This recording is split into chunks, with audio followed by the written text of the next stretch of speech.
can That's ask where I'm him. at. That's where Hi. Matthew is. We're going to Hi, Canada. Matthew. There we go. Yeah. Hi, friends. Good to see you both. Good to see you, Matthew. Great to have you on board. Oh, great to be here. Feeling awesome. So Looking Matthew forward is with to, Food Forest Abundance, right? He's one of I think, the top sales guy there, or the promotions manager, or however you want to put it. He does a lot. He wears many hats. Sometimes he wears them backwards, like you see him there. So yeah. yeah, he works with Jim Gale. A lot of people know who Jim Gale is, and they're doing a great job. They're making some big waves for a lot of people. Sophia is really interested in this topic today. She really can't wait to have you on board and let you take the floor here and tell us all about what it is you're doing and what your vision is for the future. So I'm going to let you take it away, my friend.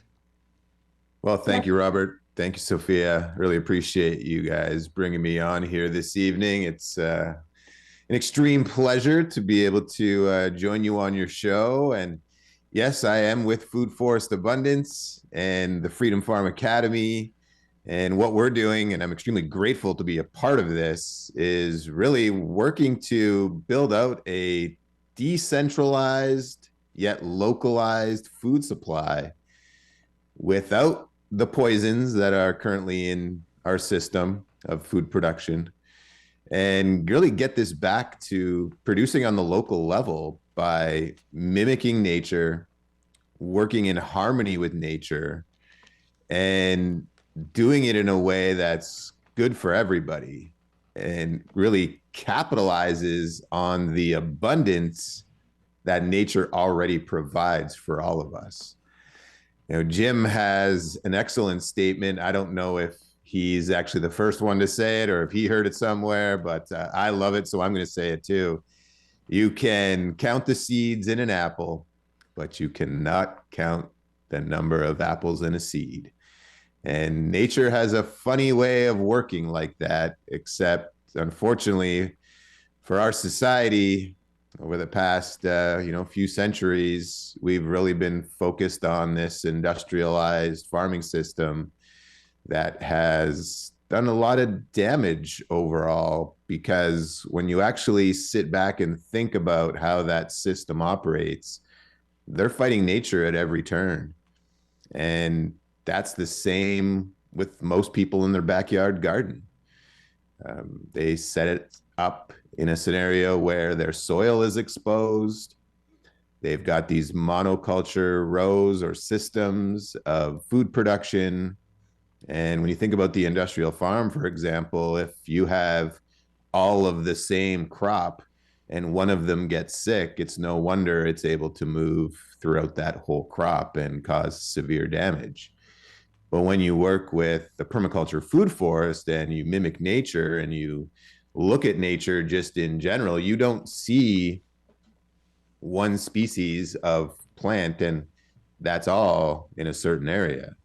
You'll have a very diverse ecosystem. Now, you might get a section of mangroves or pine trees that grow in a certain area, but when you dig into that, there are other things that are there. It's not just that one crop, whereas our farming systems today, and it's nobody's fault. It's just the direction that everything started to go, especially post World War II, where we started introducing all of these repurposed chemicals to help increase yield on farms and also decrease crop loss. It's put us in a scenario where we now have serious issues with our soil. Our yields are dependent on chemical inputs. Farmers are stuck in a perpetual system to really manage the debt that many of them are in, unfortunately, at this point. We have genetically modified crops in order to withstand the poisons. And it's broken and people are sick, and we're going to see all of this coming to a head, I think, over the next few years as our food system crumbles. We've already experienced certain things go missing on store shelves, right, during the pandemic, and we've had some more talk of supply chain breakdown, right? How many livestock and animals have had to have been put down, over the past few years for who knows why. Just all of these things are culminating in a snowball effect where next on the docket is, oh, we've got this climate change issue. And in order for us to fight back on climate change, we're restricting your nitrogen fertilizer, for example. Well, what's that going to do to all these farmers who have quotas to hit, a certain yield to produce basically on a year-to-year basis? And they're reliant on this chemical to be able to have that be a reality for them. And now they can no longer use it. And it's just all of these things are coming to a head, so to speak. And it's going to put us in a very precarious situation, especially here in the West, where we've really become used to having everything we want at any time in any grocery store. And unfortunately, people are going to be in for a big surprise if they don't start thinking about, how can I be not only a consumer, but a prosumer? And I think that's a very important word to think about today, because most of us don't produce really anything for what we consume ourselves. It's all from somewhere else. It's all centralized in another system, and it's put us again in a scenario where we're dependent on others in order to have the lifestyle that we're hoping to have. And it's been very good for very long. And people better start thinking about, how can we be prepared for if it's not so good? And hopefully food forest abundance can play a big role in that by providing people simple solutions that they can implement into their lives very quickly. We provide people with opportunity to learn about what permaculture is and what a food forest is and what value it can provide for them and their family and their community. We're working not only with, the suburban backyard, but schools and churches and developers and corporate campuses and old, reclaiming farmland. There's so much wasted space at this moment. And why isn't it all producing food, especially in a food supply chain breakdown? I think it's going to become very apparent that we need to use our resources wisely, and this is a way to do so. And then to stack just a couple of things on top of this while we're talking about it is, if you think about some of the core things that people in our media are focused on and our governments are focused on, we've got climate change, we've got pandemics, we've got food supply issues.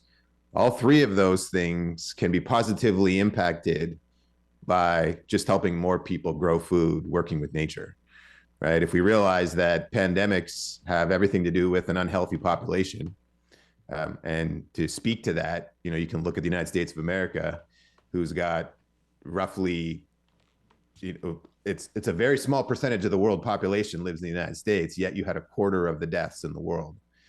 Just speaks to how unhealthy overall the population of the United States of America is, and also how the system was kind of rigged against you. Or if you believe the climate change narrative, we've got a scenario there where currently our food comes from hundreds or thousands of miles away from where we live.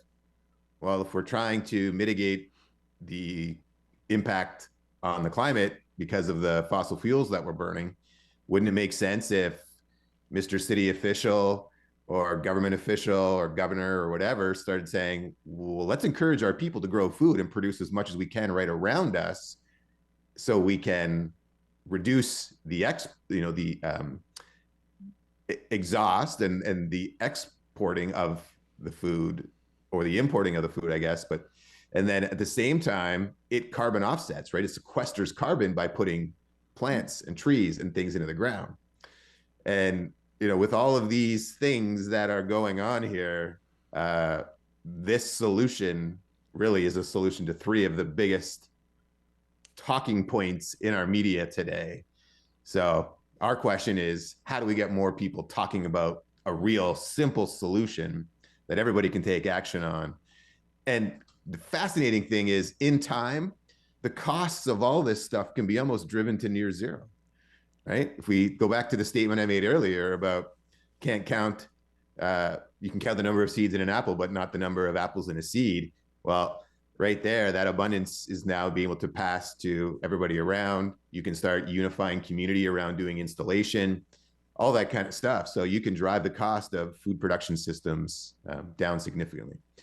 So anyways, that's a little bit about food forest abundance and some of our philosophy on where we're hoping to inspire the masses as far as the adoption of growing food, whatever they can for themselves. And thank you for giving me a chance to share some of that. Well, you're Well, touching on some good stuff here, Matthew, because Sophia and I were talking about this the other day. I was in the grocery store and I took a picture of the egg refrigerator and it's completely empty.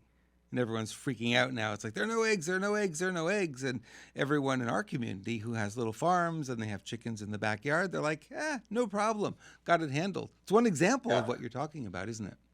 Yeah, it is very much so. I think we're going to see a lot of chickens walking around with Louis Vuitton handbags here pretty soon. The price of these eggs are going, right? I know. It's unbelievable how expensive these things are coming.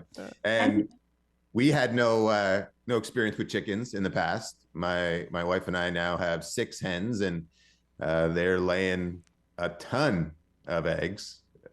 They're 4 to 6 a day, even through the winter, because we let them outside. They get lots of daylight. And between the 4 of us in our family, we definitely have an abundance of eggs at this point. Just beware of the roosters. They don't like you. Yeah. Well, we didn't invest in roosters just for that reason.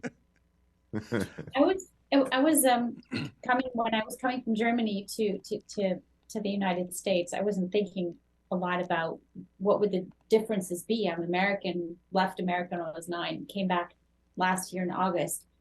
I came to the Adirondacks. Feels very healthy, very vital. The nature here really it pulls you in, and it gives you a sense of protection and safety and just ground, like healthy earth. But what I noticed is I can almost get no healthy food, apart from in the time where my mom, she does plant her own food, what she harvested, which wasn't a lot because it was more. She didn't have a lot of time to plant a lot. And anyway, and there's just so much that I guess, just so much focus she put into that. What I'm getting at is if I want to go buy healthy food, I need to drive about 40 minutes to one of the bigger cities. And then I'll find an organic store with real organic food, or a Whole Foods where I can get specific ingredients that I can't get here in the villages or the smaller towns because it's not accessible. And I'm living in one of the healthiest places in the United States. I'm shocked. My nutrition has gone. The value of my nutrition has drastically dropped since I came to the States compared to Germany, where in every village there's a little farm shop and you can buy, there's organic stores everywhere. Like farm food is accessible, meat, vegetables, eggs is accessible everywhere from farmers. Little farmer trucks will be driving through the cities and honking, and everybody knows, oh, that's a local farmer. You could just jump down out of your house and they're stopping at the corner, ringing their bells, and you can see the little farm lady with her husband sitting on her potatoes and handing you paper bags with fresh vegetables. And like, what is going on in the States? This is scary, and health is a huge issue. And I was just thinking when you were talking, Matthew, that could you compare Earth to our like our immune system of our bodies? Would you compare that to the actual Earth of the planet? Like, because we were saying, like, if one crop gets infected, then all the other crops gets infected. And I had this image in my head of when, let's say, a family, when all of our immune systems are compromised, one person gets sick, it's much easier for everybody to get sick, rather than have one immune system impaired and all the others are healthy. So it doesn't matter what bacteria you have in your body or who's sick. If your immune system is good, you won't get sick. Well, a couple of things that I would touch on there. One is even the fact that we have to say, I can't find healthy food. Shouldn't all food be healthy? Really at the end of the day. I find it interesting that we have the health food section. What does that say about everything else? Is that like the unhealthy food? Yeah. It's interesting that we're in that place.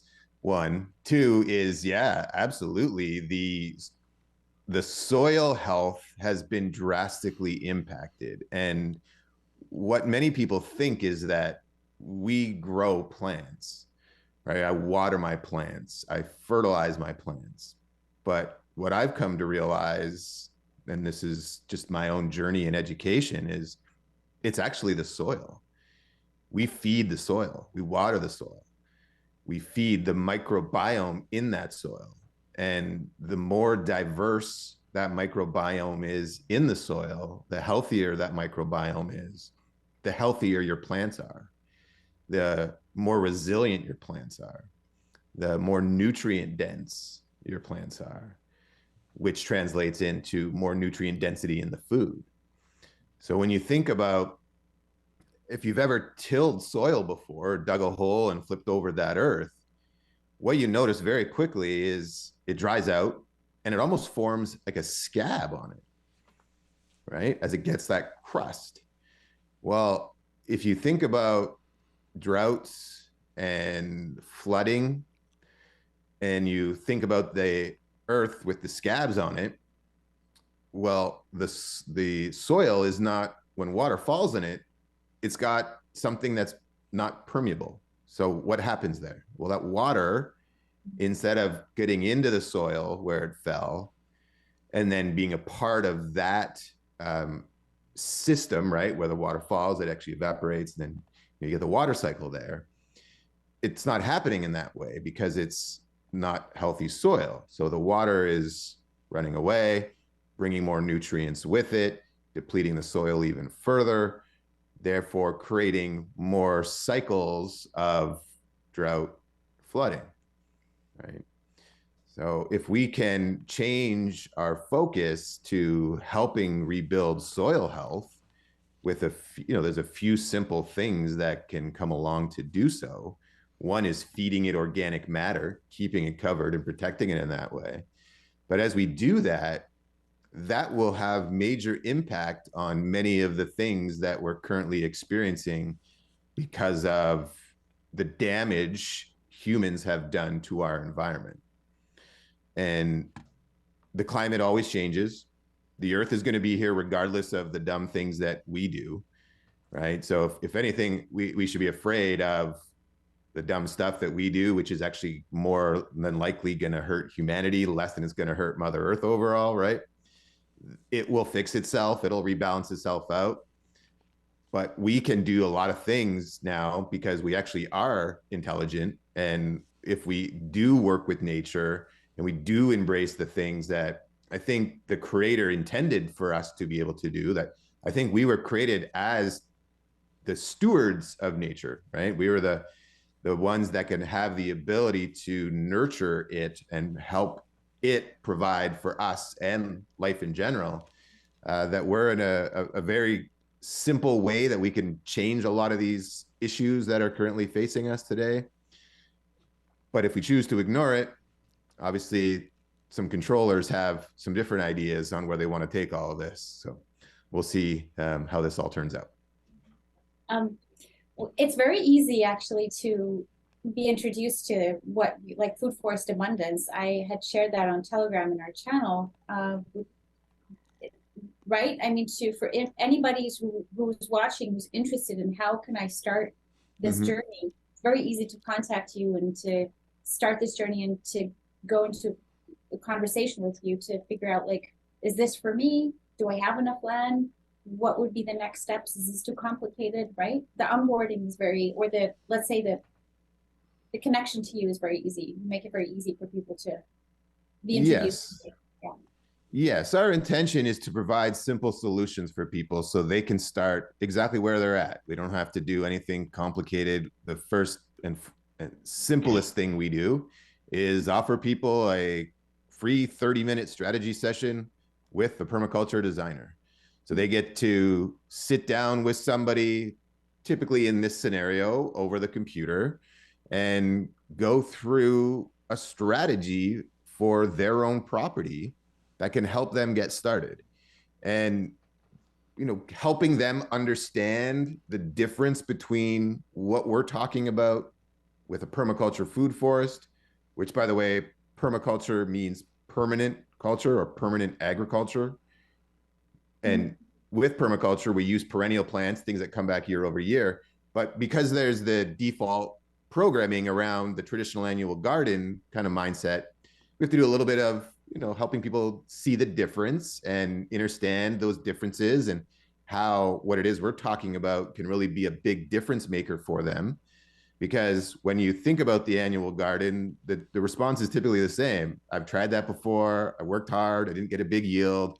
I lost, half of it to the insects and whatnot. And I don't have a green thumb. Those are kind of commonalities that come from everybody when they start talking about their own ability to grow a garden. And that's not what we're talking about. Like, we're literally talking about working in 7 layers with perennial plants that year over year will come back larger and larger and larger and larger, more and more abundant and thriving, and thoughtfully designing that system in those 7 layers, right? The mycelial network, the roots and tubers, your small shrubs, small trees, large trees, and then vines, all of that intermixed in a very thoughtful design will produce a substantial amount of food for you. And it moves from, I have to work to maintain my garden, to I work to harvest my yield. And yes, there is work in the beginning, helping it get established, for sure. But again, when you look at, I've got 100 acres of land out here. Nobody is outside watering my forest every day, but I still have a lush forest. Mm-hmm. The reason that I have that is because my ground is covered. And when the ground is covered and I have this diversity, I'm losing less water because it can be absorbed into the soil, and it retains that water, which will continually feed the microbes in the soil, which will feed my plants, right? And similar kind of concept with the permaculture food forest for growing the food. And then with that strategy session, we really help people see the value of what a design will do for them. And you think about, I'm going to build a house. What's my house going to look like? How much does it cost? All of that stuff. You don't know any of it until you design it. And this is the same concept.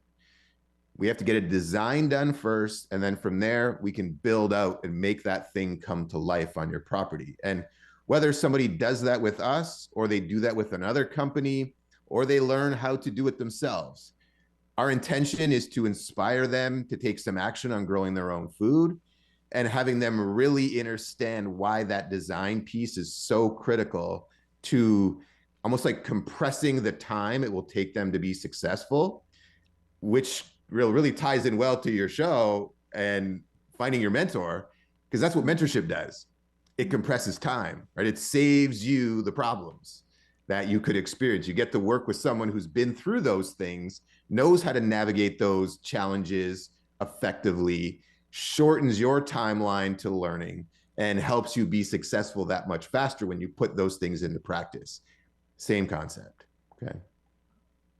Absolutely. We need, I was just realizing it would be fascinating to have more real entrepreneurs in the areas that are so important and relevant on the show. I just got a message. I just saw a message on YouTube by the CEO of Sear. If you visit, I'll send you the links, Matthew. Sure. Sear-corp.com. It's actually listed on the stock market. Company is called Strategic Environmental and Energy Resources. I think this would be a very fascinating company for you to get to know. And he mentioned a partner company of his called Pelochard. So I'm going to connect you guys. I think that's probably going to be a great match. Yeah, outstanding. Thank you. Yeah, so I'm sure that there would be a huge benefit there for their product, and for food forest abundance, and especially with your background in energy. What a good match. Yeah. It was an exciting transition to go from capturing the energy of the sun to produce energy for homes or electricity for homes, to now capturing the energy of sun to produce plants, which then fuel humanity. So it was a fascinating switch. And I had no experience in permaculture. About 18 months ago, I'd never really even heard of it. Like I had heard the term, but that's kind of where it ended. And now, sitting where I am, having a chance to speak with incredible people all across the earth about what's possible with this. I'm very grateful, and I feel full of joy that that's what I get to do each day. I can imagine. I'm just excited to even have you on the show. I can't imagine talking about this all day. If I was you, I would be like so excited. And it's almost like you're connecting to the most interesting people because they're already open for this. They're aware, they're conscious, and they're very much awake, I'd say. Yeah, and there's a lot of people are looking for solutions, right? It's no surprise now as they walk into the grocery store and see things gone up 2 times, 3 times more expensive than they used to be, and way less of them, and sometimes even none on that shelf. They start to go, uh-oh, what am I doing? So far, nothing. Maybe I should do something. And that slap in the proverbial face, or the proverbial slap in the face, can really shake them out of like, uh-oh, I need to take action on this now, because based on what I've saw over the past 2 years, the indicators are there's going to be some more of this, and it's time for me to do something about it. Well, a great check-in for everybody watching is something you just said before. So think about all of the products, all of the things you consume, just food, not even considering all the other stuff, right? Just food. How much of that would we be able to produce? Is it 1%? Is it less? That's a big check-in there. Yeah, and remember, these companies that are manufacturing a lot of the things that we consume, you always got to ask yourself, whose best interest are they keeping in mind when you're manufacturing said product? And I don't want to come across like I'm saying everybody in every company is bad, because that's not at all the case. And you have to understand, if you think about the ones that are public and they have shareholders to appease, they do things for a reason, to produce a profit, because that's what their fiduciary responsibility is. That's their responsibility to their shareholders. But for you as the consumer, understanding that is important to helping you make decisions on what you buy. And if you forget about those things and you think these people and these companies are only, they are looking out for your best interest all the time, then you may want to check yourself, because it's definitely not true. And I can give you a really great example. There's a product called Simply Orange. It is labeled 100% orange juice. Oh. A fantastic product, at least what the label would tell you. But it turns out that this company is now being sued because they've got forever chemicals inside that product. And what are forever chemicals, you ask? Well, they're chemicals that do not go away. They're carcinogenic. They stay in your system, and they're extremely toxic, and they're hurting people. And now this company has been found out because of third-party independent lab testing, and they're being sued. But there's nothing on their labels about this. You would have no idea. You're drinking a healthy orange juice, you think. Turns out that's not the case. Now, why are these things in there? I don't know. Hopefully it comes out in the legal proceedings, but that's just one example. You can look at another one, Johnson & Johnson baby powder. How long was that stuff on the market with, best intentioned moms and dads sprinkling the powder on their babies' butts? Turns out that, again, has some serious chemicals and negative things in it, and it's hurting people. And again, I'm not trying to say that all these companies are bad, because that's not it, but they have a responsibility to their shareholders, and they cut corners and they do things that aren't thinking about you and your best interest. So if we realize that those things are happening, you now as an individual, you can either choose to ignore all of that, or you could be proactive and think about, what am I buying that goes into my household? What are all the chemicals that are in my cleaning products, my laundry detergent, my food, right? The things I spray in the air, my perfumes. The list goes on and on and on.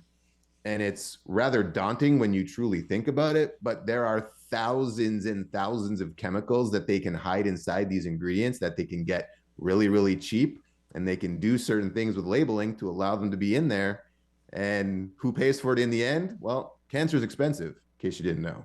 Or treating, an autoimmune disorder that you have to deal with the rest of your life. That's expensive. It is. It is. Another thing that I discovered was, which I wasn't aware of, because the whole septic system in Germany is so engineered through and through, is that, for example, here I'm living in a family house right now, and there's a septic field, and I had to understand what that meant. So they told me the septic field is where the water, whatever water comes out of your house, flows into, partially it's filtered, but then it flows into your, let's say your garden, the land around the house, into this certain area. But this house is connected to its own well. And I'm like, wait a minute. So the water that comes in through the faucet, what flows out through the faucet actually? And they're like, well, it's not very close. I said, what do you mean not very close? What is not very close?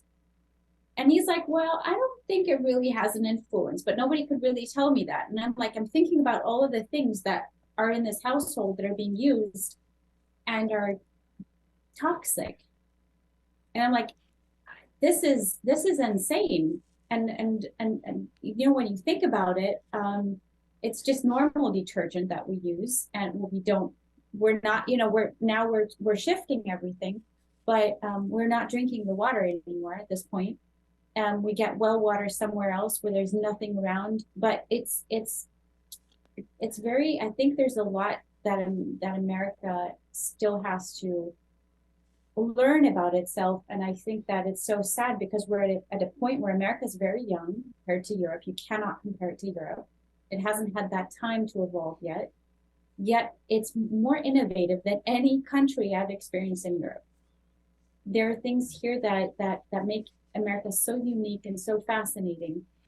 And America can make leaps and bounds because it's such there's something very pioneering, very flexible about America that makes it so different. So you can progress on one hand can be much faster than much faster than anywhere else. Yet the understanding that we have a system that is crumbling right now, and it's not crumbling in, for example, Germany the way it is here with health. I feel like it's almost like farmers are being kept from you here. Like, why? I don't understand that.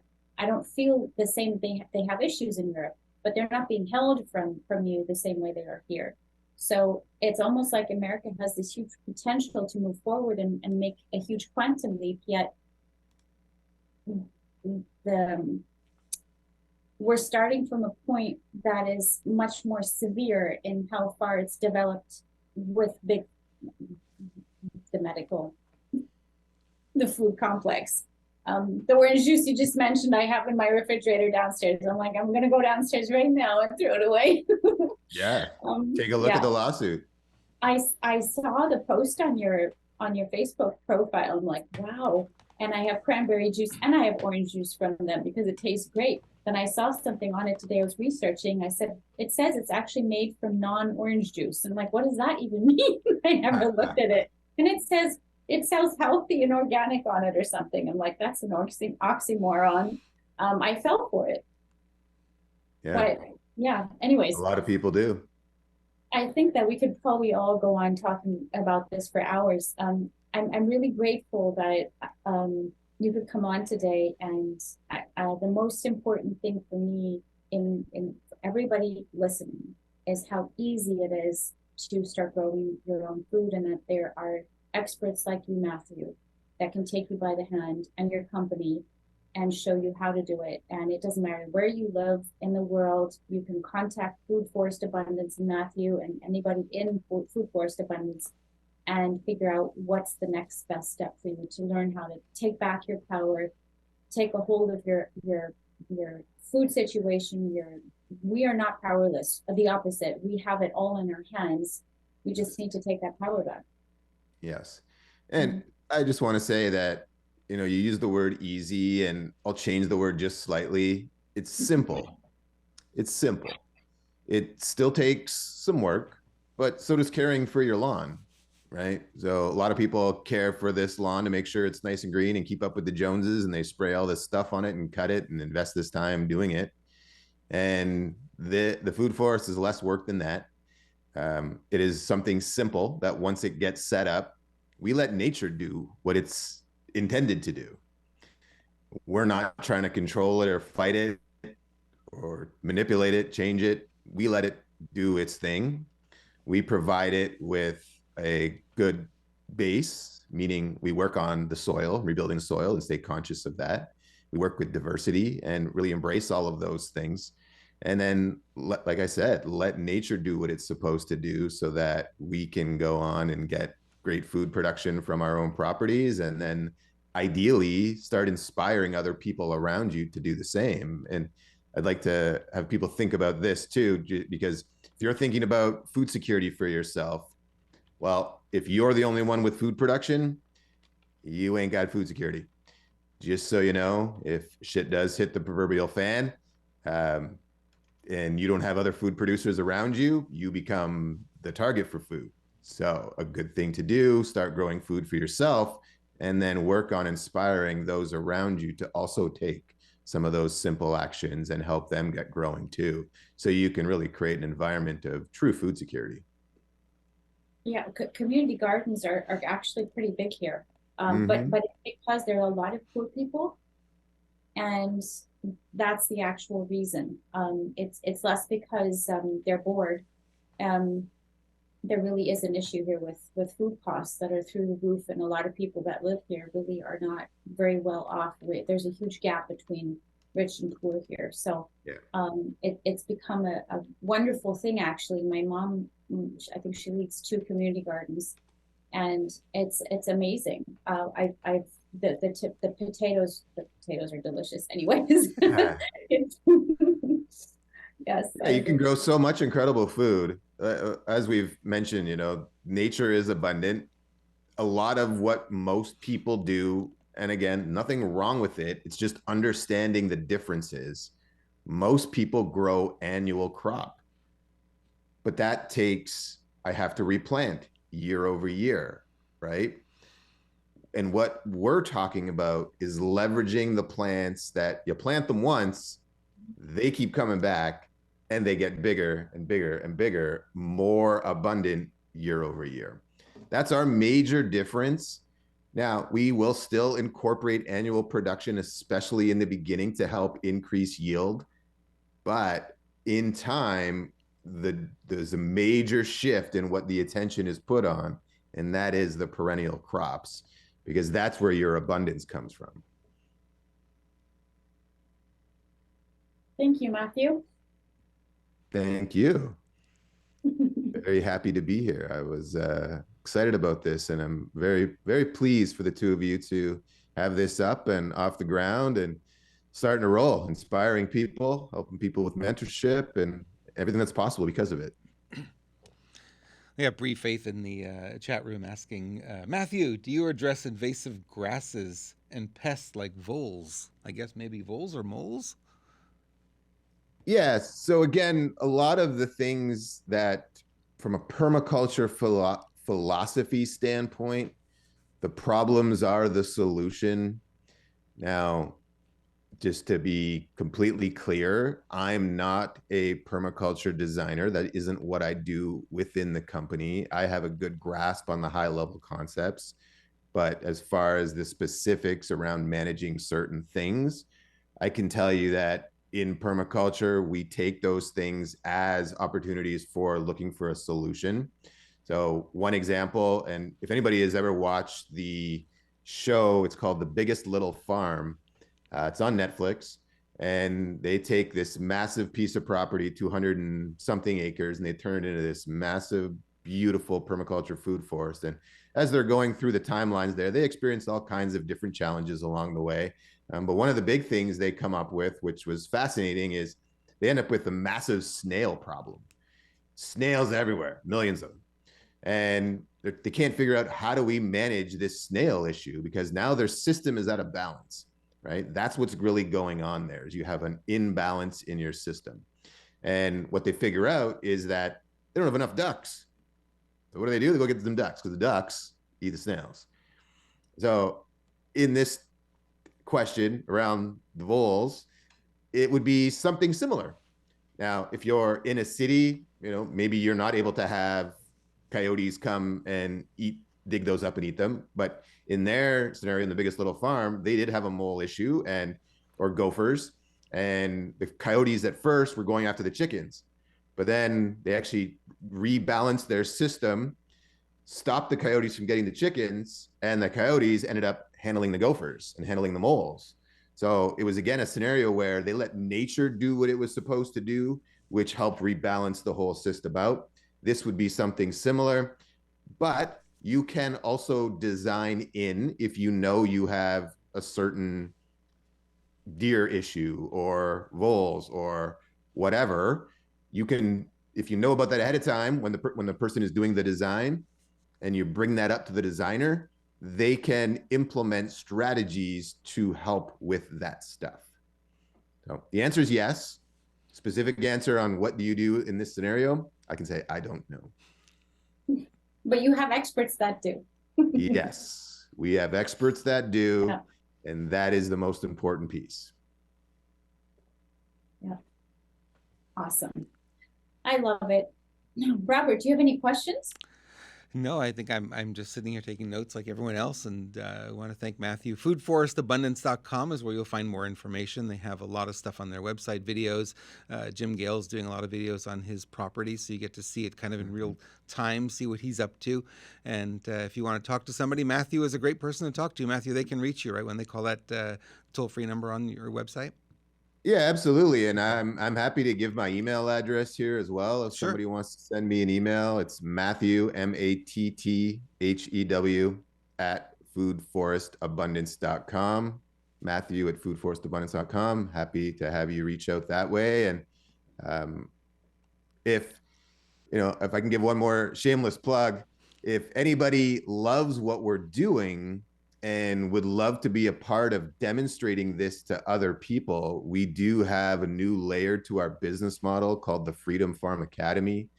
And you can think about that very simply as the demonstration sites to showcase self-sufficiency in everything from food production, energy, water, even into healing and education.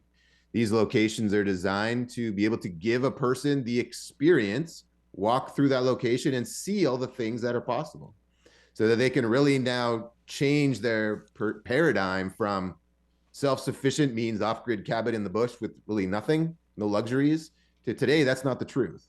Today, you can have everything we're used to in our developed society and be completely self-sufficient or mostly self-sufficient. And these locations are demonstrating that. So we'd love to chat with you about that if that's of interest to anyone here. And we're extremely excited about it. It's been phenomenal since we brought that to market. I can't wait to go check that out. That's new to me. Yeah. That's what Jim's got in Central Florida. So that really was the catalyst for us to think about these Freedom Farm Academies, because what we were experiencing as we'd been talking to a few thousand people over the past 20-ish months as a business, that disconnect between what's the permaculture food forest and then the mindset of growing food, leveraging, like I said, the annual garden. And because of that disconnect, we started sending people to Galt's Landing to go see a food forest live in action.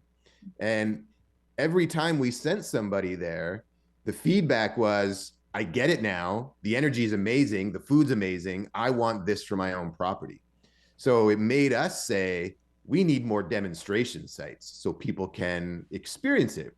And then it made us say, well, why would we stop at only food? Let's show them all the things that are available today to give them that self-sufficiency, which now led us to create what we call the Freedom Farm Academies. And it's been just an incredible 4 months since we rolled that out to the marketplace. And it's incredibly inspiring to see the people that are grabbing a hold of this and deciding to run with it. In these 4 months, we've already got one set up in Thailand. We're working on one in Ghana. We've got 5 throughout the United States and 2 in Canada, with many more on the horizon. So we're extremely excited about where this is headed and believe that it's a very simple solution to some complex problems that adds tremendous value to society and community as a whole. Wow. Ooh. That was a lot, huh? Okay, Matthew really can dish it out. It brings a lot of great content. Thank you, Matthew, for joining us tonight. I really appreciate it. We're gonna chop this video up into smaller chunks so people can watch it. They don't have to watch the whole 3 hours. They'll be able to watch just your segment on there, and we'll push it out to our channels as well. Well, again, thank you so much for having me on. It was an honor to be here, especially in the early days, and I'm very happy for the two of you to have this show up and underway. And obviously, you can see it's successful already. And congratulations to you both. Appreciate it, Matthew. Thank you so much. And you guys are doing a great job. Keep up the great work, and we'll be in touch. We've got another summit coming up in February, and we'll be in touch to bring you guys on board for that as well. All right, outstanding. All right. Thank you so much. Thank you. Go back and enjoy the cold weather up in Canada there. Yeah, right. I grew up in Montreal, so I know the cold. I think we're about to get 25 more centimeters of snow. Oh, giddy up. 25 centimeters. That translates to about 6 inches, right? Yeah. Somewhere there. All right, my friend. Thank you, Matthew. We'll talk to you soon. You too. Have a great evening. Good night. Thank you. Bye, Sophia. Bye, Robert. Bye-bye.